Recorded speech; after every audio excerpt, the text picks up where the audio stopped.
morning, Ursuline Academy, and welcome back to another edition of UA Today. I'm Chloe Weaver, here with Hattie Kennedy, bringing you today's news. We have some information on Cyber Monday, the Presidential Medal of Freedom, some exam hacks, as well as the saint of the day, and lots of other cool stuff. Let's jump right in. we all hope that you had a wonderful Thanksgiving break. And speaking of Thanksgiving, did you all know that the Monday after Thanksgiving is Cyber Monday? And this year, Cyber Monday falls on November 28th, which is none other than today. Online businesses wanted a way to compete with Black Friday, so they decided to lower the prices on online merchandise in the hopes of ranking in as much Black Friday customers as the stores do. On November 28th of 2005, Cyber Monday joined the lexicon thanks to a press release in shop.org. They announced the marketing revolution with the title Cyber Monday, quickly becoming one of the biggest online shopping days of the year. Some of the most popular online purchases are likely to be tech items, especially wearable technology like Fitbits, as well as the traditional small appliances, clothing, gift cards, and digital media. Today might be the perfect day to buy those shoes you've been wanting forever, and maybe even getting a gift for somebody else too. In other news, last Tuesday, the Presidential Medal of Freedom was awarded to 20 people.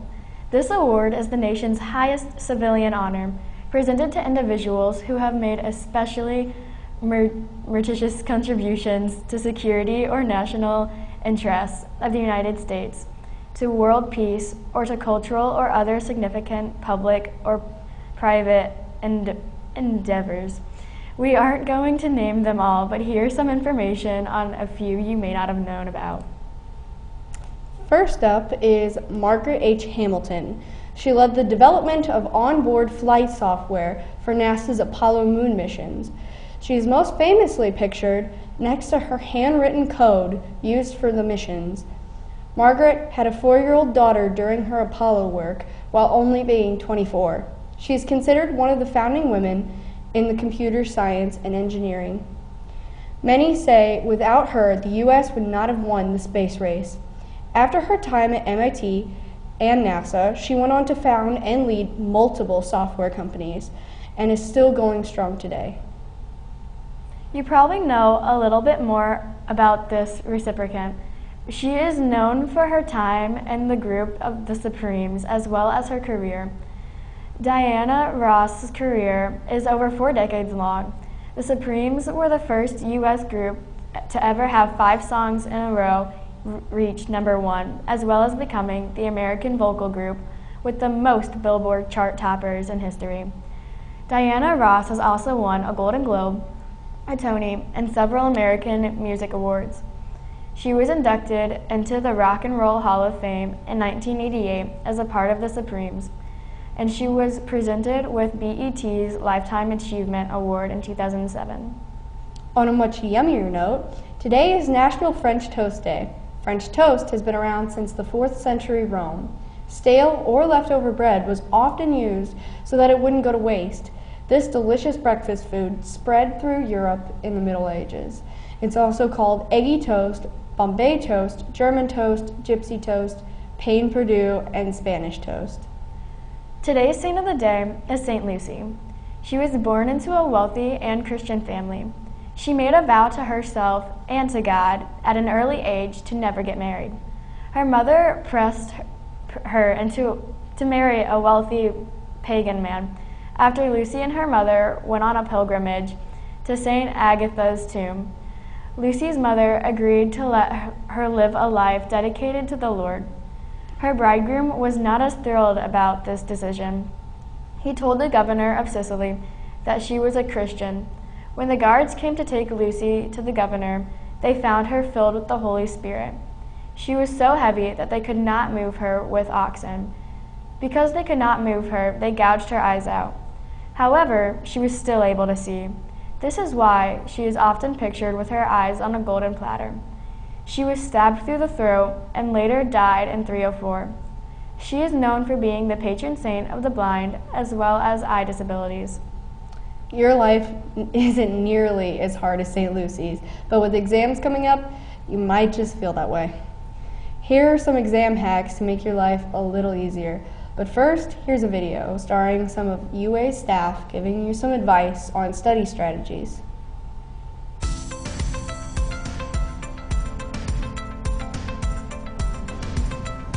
For exams, I feel the best way to study is to review. If you do a little bit every night. In studying for a math exam, you really need to do two things. First of all, you got to make sure you know your rules.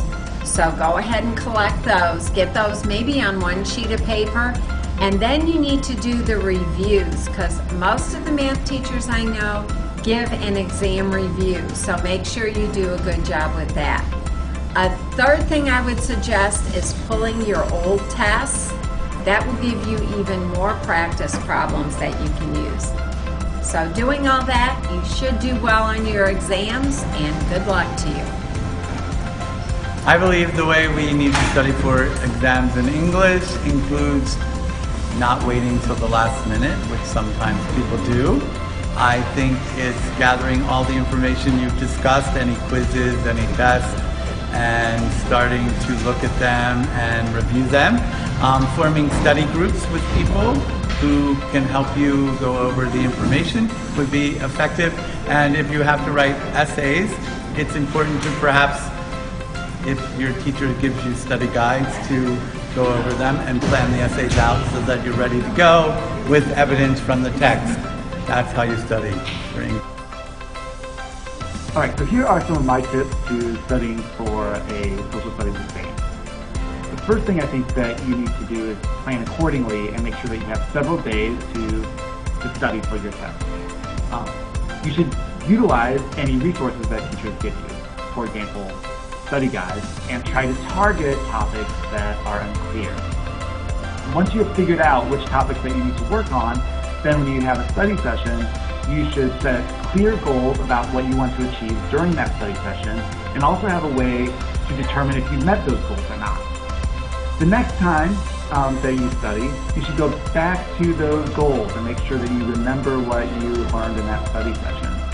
And then it's just about managing time, making sure that you are asking teachers questions when you go through the process and things still you need clarification on topics.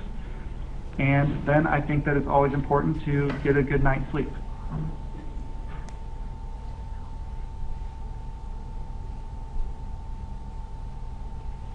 Wow, thanks for those tips. We have some more studying hacks. The first hack is that we have for you today is peppermint. If you're ever feeling like you aren't able to concentrate while doing homework, or you can't remember something for a test, just pop a mint into your mouth. The peppermint flavor helps stimulate your brain and helps you concentrate. Another hack to help you concentrate, or just to help you finish an assignment quicker, is to set a timer on your phone. It helps you by making you not want to goof off while working, so you can beat the clock and finish your work. Now that we have told you how to finish the assignment, onto a hack that helps you proofread it. If you are writing a paper on Google Docs, go ahead and change the font while you're proofreading. Because your brain isn't used to the way the letters look, it makes you pay more attention to the mistakes. And finally, a hack on how to de-stress. Do something nice for yourself, like soaking in the tub and washing your face with a nice cleanser. After this, put on your comfiest clothes and lay down for a bit while listening to your favorite playlist on Spotify. Now that we have given you some tips on how to study and de-stress, on to the death of Fidel Castro. Many of you may have heard about the death of Fidel Castro. He was a revolutionist that controlled Cuba for many years.